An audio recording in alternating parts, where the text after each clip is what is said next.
ni Kristo at salita niyang totoo naway manahan sa iyo.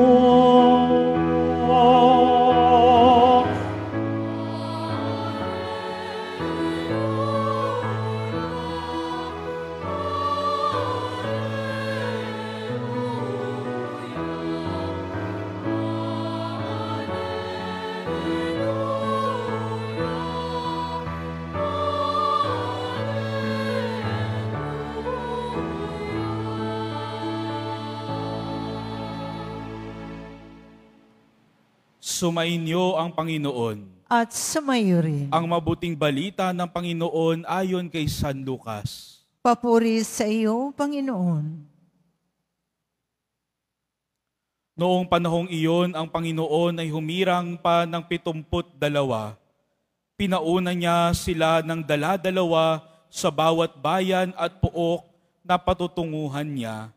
Sinabi niya sa kanila, sagana ang aanihin, ngunit kakaunti ang mga manggagawa. Idalangin ninyo sa may-ari na magpadala siya ng mga manggagawa sa kanyang bukirin.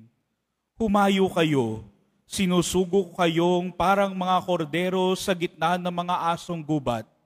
Huwag kayong magdala ng lukbutan, supot o panyapak.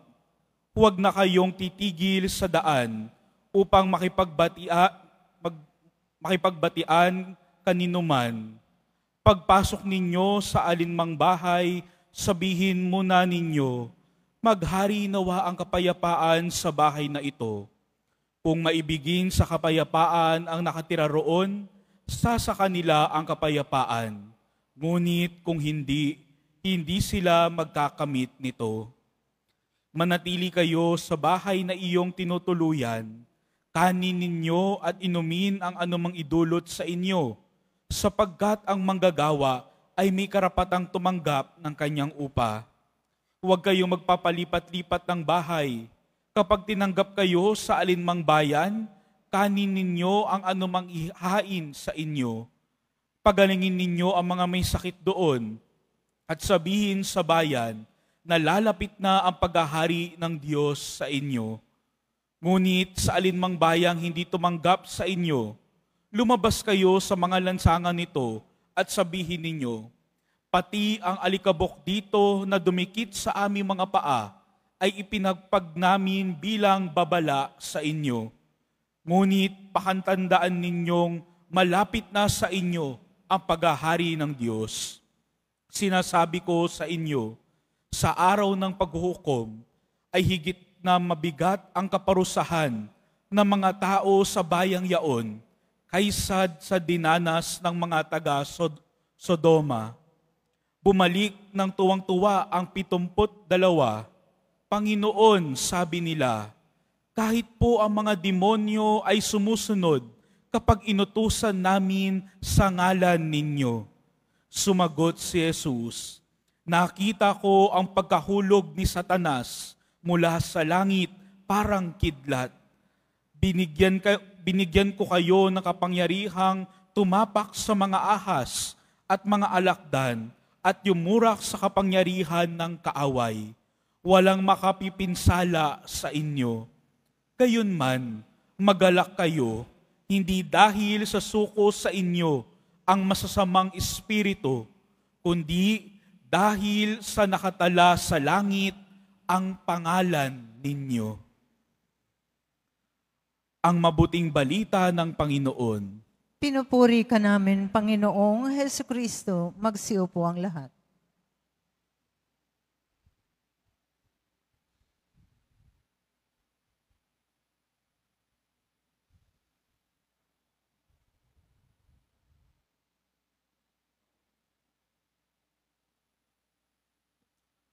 Ang atin pong simbahan ng Quiapo ay sa araw ng linggo ay mayroong 13 misa.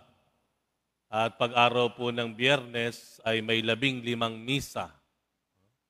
Bago pa sumikat ang araw, nagmimisa na po tayo.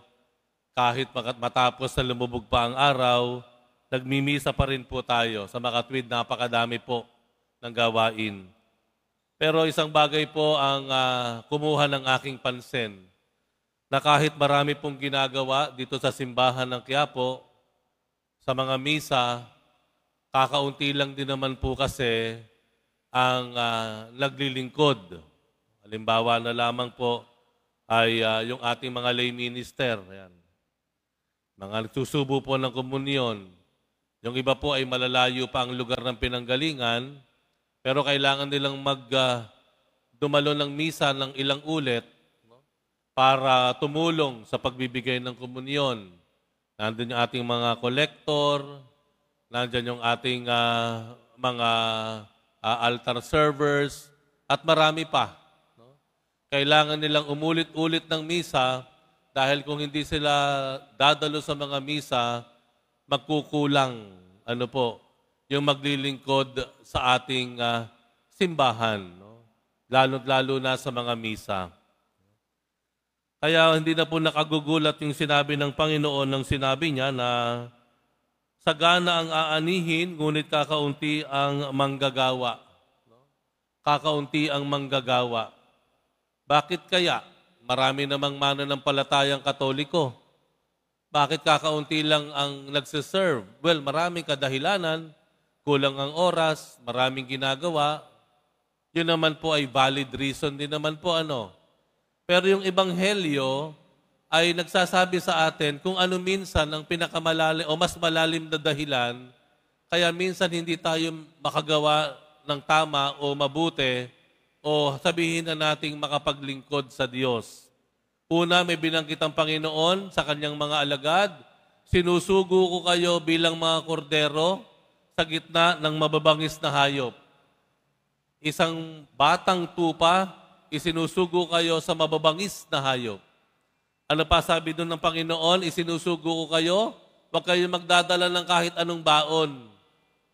Huwag kayo magdala ng kahit anong provision. May magbibigay sa inyo. Ano pa ang sabi ng Panginoon sa kanyang mga inihabilin? Kayo ay magbibigay ng warning. No? Wawarningan niyo yung mga tao na makakasalamuhan ninyo. Kayo ay maninirahan kung saang-saang bahay. Kaya kung titingnan po natin, talaga naman kapag ganito ang kondisyon ng mga sinusugo ng Panginoon, sadya naman talagang magdadalawang isip ka o tatlong isip. Dahil mahirap pala talaga. Pero ano ba talagang hinihiling ng Diyos sa atin? Kung tayo ay maglilingkod sa Kanya, public servant, o isang lingkod bayan, kung maglilingkod tayo sa Kanya, sa ating opisina, sa eskwelahan, sa ating lugar, kung tayo gagawa ng mabuti, o ating pangahawakan ng katotohanan, ano ba talaga inaasahan ng Diyos? Inaasahan ba ng Diyos na tayo ay magtagumpay sa lahat ng ating gagawin? Yun po ba? Inaasahan ba ng Diyos na dapat lagi tayong mananalo sa ating mga laban sa buhay? Hindi po. Ano inaasahan ng Diyos? Inaasahan ng Diyos ang ating pagtitiwala. Trust. Pagtitiwala. Yun lang ang gusto ng Diyos. Magtiwala lang tayo sa Kanya. Maaaring hindi ka sigurado sa iyong gagawin, sa iyong papasukin, magtiwala ka lang sa Kanya. Hindi ka sigurado na pakikinggan yung katotohanan na sasabihin mo. Hindi ka sigurado kung paniniwalaan ka sa ginawa mong mabuti. Magtiwala ka lang. Hindi naman inaasahan ng Diyos na lagi tayong magtagumpay sa buhay. Ang kailangan lang ng Diyos ay tayo ay magkamit ng walang hanggang buhay. Kaya pansinin niyo po sa bandang huli, nung bumalik yung 75 mga sinugo ng Panginoon, nagdidiwang, nagse-celebrate yung 75 na mga sinugo ng Panginoon. At ano ang sabi ng Panginoon sa kanila? Magalak kayo hindi dahil suko sa inyo ang masasamang espiritu, kundi dahil nakatala sa langit ang pangalan ninyo. Sinasabi niya sa mga alagad, nakita niyo kung paano niyo natalo yung mga masamang espiritu. Napagaling niyo yung mga may sakit. Na-exorcise niyo yung mga inaalihan. Laging tagumpay kayo, kaya kayo tuwan-tuwa. Ang sabi ng Panginoon sa kanila. Pero, huwag niyong ipagdiwang dahil nakita niyo kayo ay matagumpay at nanalo sa laban.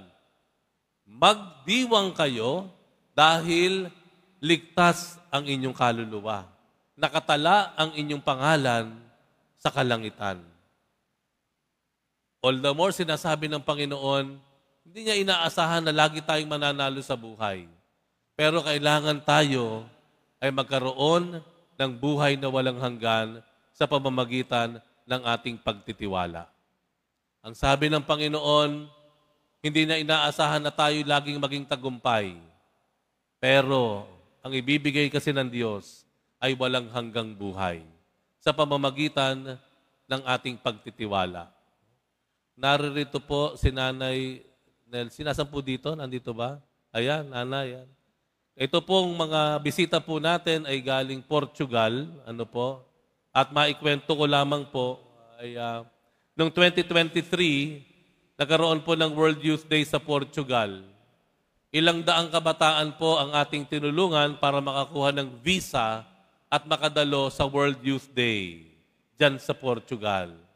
Maraming binigyan o napagkalooban ng visa, Schengen visa. Pero sa kinasamaang palad po, marami rin po ang hindi nabigyan o na-deny ng visa. Itong mga kabataang ito, talagang sabik na sabik sila na makadalo sa isang international gathering ng mga kabataan sa Portugal. Marami silang ininvest. Pera, panahon, maraming umaasa sa kanila.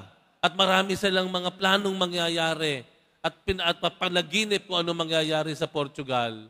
Pero sa bandang huli po, sila ay hindi nabigyan ng visa. At nakita ko ang kanilang mga mukha. Malungkot na malungkot. Pero isa ang hindi nila binitawan, yung pagtitiwala sa Diyos. Sinasabi ng ilan, siguro mayroong plano ang Diyos, hindi man ako makapunta ng visa ng Portugal, makadalo ng World Youth Day, pero may plano ang Diyos. Hindi nila binitawan ng pagtitiwala. Hanggang huling segundo, sila ay umaasa na mabibigyan ng visa. Lo and behold, at the last second, bigla na lamang pong naglabas ng visa at binigyan sila ng visa. Hindi nila nasimula ng World Youth Day dahil natanggap nila ang visa pagkatapos ng magsimula ang World Youth Day sa Portugal. But they were hoping, they held on to their hope at nagtagumpay sila dahil sa kanilang pagtitiwala. Ano nangyari? Pagdating sa Portugal, 30 of them, 30 na naroon. Nauna kami ng mga kasamahan, ilang daang kami narararoon. Anong ginawa ng Panginoon? Nagbigay ng sorpresa. Ang tumanggap sa amin, mga Portuguese. Ang tumanggap sa kanila, mga Pilipino. The Filipino communities sa Lisbon. At naging maganda pa yung kanilang kalagayan kaysa sa amin. Nakatira sila sa bahay. Kami nakatira sa gymnasium. Wala kaming sasakyan para umikot-ikot. Sila ipinapasyal sa Lisbon. Kami po doon tumira sa probinsya. Sila po nakatira doon sa siyudad, Lisbon. No? The city of Lisbon. Sabi nga ng mga bata, nakita mo naman ng Panginoon. No? Talagang kung tayo lamang ay hahawak sa ating pag-asa at pagtitiwala. Hindi naasahan ng Diyos na lagi tayong maging matagumpay. Pero inaasahan ng Diyos na tayo magkamit ng walang hanggang buhay. Maraming mga may inaasahan sa inyo. Maaaring iba sa atin dito, naghihintay ng tawag, naghihintay ng visa. Tayo ay umaasa na makapasa. Maraming maasa sa atin ngayon sa mga makakapagtapos yung ating mga anak. Gagaling tayo sa ating karamdaman na tayo ay magiging clear sa kung ano mang sign ng karamdaman sa katawan natin. No? At minsan, sumasablay tayo. Minsan, natatalo tayo sa laban ng buhay. Pero wag tayong mag-alala. Hindi naman inaasahan ng Diyos na lagi tayong mananalo at magiging tagumpay sa buhay. magtiwala lamang tayo. Kahit sa gitna ng pagkabigo, magtiwala pa rin tayo. Sa harap ng karamdaman at kalungkutan, magtiwala tayo. Dahil ang inaasahan ng Diyos natin ay hindi tayo laging maging matagumpay kung hindi tayo ay magkaroon ng walang hanggang buhay.